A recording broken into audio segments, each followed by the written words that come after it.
देख रहे हैं राष्ट्रम न्यूज। खबर उत्तर प्रदेश की राजधानी लखनऊ से। खुर्रम नगर निवासी आशुतोष ने बैंक से 13 लाख रुपए का होम लोन लिया। आर्थिक समस्याओं के कारण 2 माह की किस्तें जमा नहीं कर पाए, जिसके बाद बैंक ने रिकवरी एजेंट भेजे, जो उनकी पत्नी रजनी के साथ घर में जाकर अभद्रता करने लगे और उनके बूढ़े पिता को धक्का देकर गिरा दिया। आइए जानते हैं रजनी की कहानी, उन्हीं की जुबानी।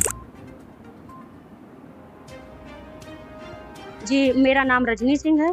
मेरे पति का नाम आशुतोष प्रताप सिंह है और मैं यहाँ पे पंतनगर खुर्रम नगर लखनऊ की रहने वाली हूँ। उसके बाद इनके पापा ने एक मेरे घर पे लोन लिया था और लोन लेने के बाद वो 2 EMI तो भर दिए थे, 2 EMI नहीं भर पाए थे। वो बोले कि ठीक है, हमारा अभी कुछ दिक्कत चल रहा है। अमाउंट मेरा था 13 लाख रुपए, किस्ती मेरी 16,000 की। मैंने 2 किस्तें जमा किए थे, 2 नहीं जमा कर पाए थे। तो वो बोले कि ठीक है, हम किसी तरह जाके अपना जमीन बेच के हम आपका जमा कर देंगे पैसे। ठीक है, वो तैयारी तो कर रहे थे। जो भी गए थे 1 महीने से वो गांव में ही हैं, वो यहाँ थे नहीं। हमको और हमारे ये ससुर जी हैं और ये मेरी बिटिया है, इन तीनों को लेके हम अपना घर में अकेले रहते थे। एक बार इनका लड़का आया, वो रोज बोल रहा मुझे लोन दो। मैंने बोला कि इनके पापा जब आ जाएंगे वो लोन दे देंगे आपका लोन। वो एजेंट का नाम अभय प्रताप सिंह है।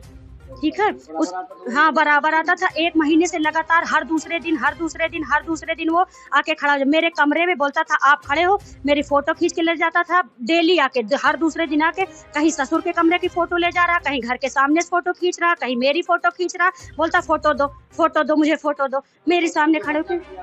हाँ, ये लोग जो घटना घटी थी, कल आए हम अचानक, हम अपनी बिटिया को लेके पीछे लेटे थे। इन्होंने बोला इनके साथ सर, बोले चलिए वहाँ आपको सर बुला रहे।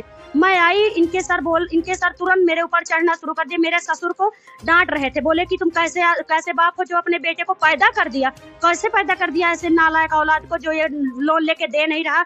और इनको धक्का दिए। उसके बाद ये गिर गए, इनको चोट भी लग गई। इनसे गाली से बात किए, फिर उसके बाद इनसे साइन करवा लिए, अंगूठा लगवा लिए। हमको पता नहीं इन्होंने कोई कागज बनाया, अपने लैपटॉप से कागज निकाला है, कागज निकाल के उससे पता नहीं किस पे साइन करवाया, अंगूठा लगाया। उनको पता नहीं था, इनका माइंड थोड़ा खराब है, इनको फालिस अटैक पड़ा हुआ है। उनको अब नहीं याद रहता कि क्या हुआ। उनको धक्का मुक्की करके दिए, हमसे बदतमीजी किए, मेरा मोबाइल छीना लिए। मोबाइल छीना के बोले इसकी कॉल डिटेल सारी चेक करो, रिकॉर्डिंग चेक करो, ये क्या कर रही है, कैसे करती है, कहाँ कॉल करती है, अपने हस्बैंड से बातें करती। मैंने कहा अगर तुम्हें चेक करना है तो तुम मेरी जाके कॉल डिटेल निकलवा लो, अगर मेरी बातें हो रही हैं तो आप खुद देखिए। उसके बाद हमको बोले कैसी पत्नी हो जो तुम अपने पति के साथ सो जाती हो, उसको रात में सुला लेती हो, बुला लेती हो, और जाइए तलाक लीजिए। अब यहाँ निकले, कैसे आपके माँ बाप थे ऐसे शादी करके चले गए। मेरी बिटिया से पूछताछ कर रहे उसको। अधिकार कैसे है, उन लोगों को अधिकार इस तरह का किसने दिया जो अपनी बीवी किसी की बीवी से आप बोलने लगा? हाँ, बोल रहे हमारी, बोले अपने घर को फोन लगाओ। मैंने अपने माँ को फोन लगाया, बोले अपने पापा को लगाओ। मेरे पापा, कोरोना आया था, कोरोना में पापा खत्म हो गए। उसके बाद मेरी मम्मी है, मम्मी मेरी ऐसे ही परेशान रहती, वो 2 बहनों को लेके अकेले रहती। फिर भी मेरी मम्मी से मैंने कॉल लगाया, बात किया। मम्मी बोली कोई बात नहीं, हम बात कर रहे हैं ना। बात की, बोली कि हम अभी आपका लोन उसने लिया है, मेरे दामाद ने लिया, वो दे रहा है, जब जमीन बिक जाएगी तो हम दे देंगे। फिर भी उसके बाद भी आप हमको प्रताड़ित कर रहे हैं। वो अपना सामान लेके कहाँ जाएगी, क्या रोड पे खड़ी रहेगी?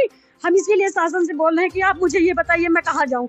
मेरा आदमी 1 महीने से आ नहीं रहा। मेरी बिटिया से बोल रहे हैं, पूछताछ कर रहे हैं, आप बताइए आपके पापा कब आते हैं, कब नहीं आते। वहाँ पीछे के कमरे में छुपा के आप इतनी तेज बोल रहे हो, हमको परेशान करके रखो। अगर मैंने अपने आप को कुछ कर लिया या वहाँ से निकली तो उसके जिम्मेदार आप होंगे, बैंक वाले होंगे।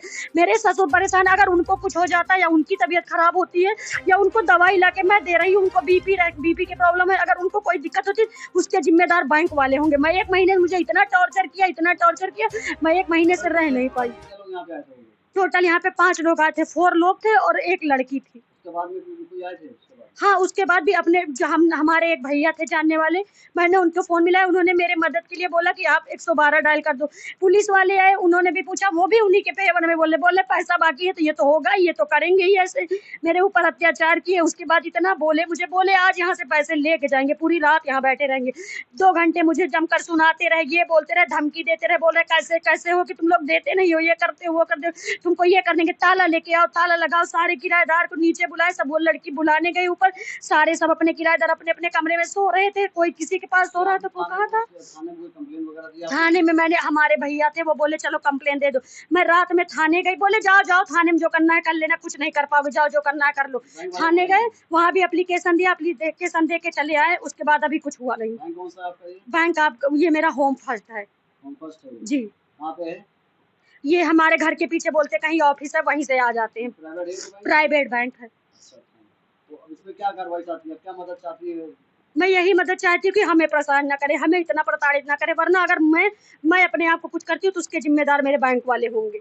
और क्या मदद चाहती है शासन और से? मदन प्रशासन से यही चाहते हैं कि जो हर महिला के साथ अत्याचार, हर महिला के साथ अत्याचारी करना गलत है। आप अभी प्रशासन है, मैं योगी जी से भी यही बोलना चाहूंगी कि हर महिला की मदद करें। महिला की मदद करने के लिए बोलते हैं, ऐसे अत्याचार होता है, जो आए सोना के चला जाए, अपने मनमानी करे, घर में घुस के चला आए, चाहे जो बोल के चला जाए, चाहे जो पुलिस वाले करे। हाँ, वो तो ऐसा करेंगे ही, उनका तो काम ही वही है, वो तो करेंगे, वो उनका पैसा बाकी तो आपसे चाहे जैसे वसूले, चाहे जैसे करे, आपको तो देना पड़ेगा।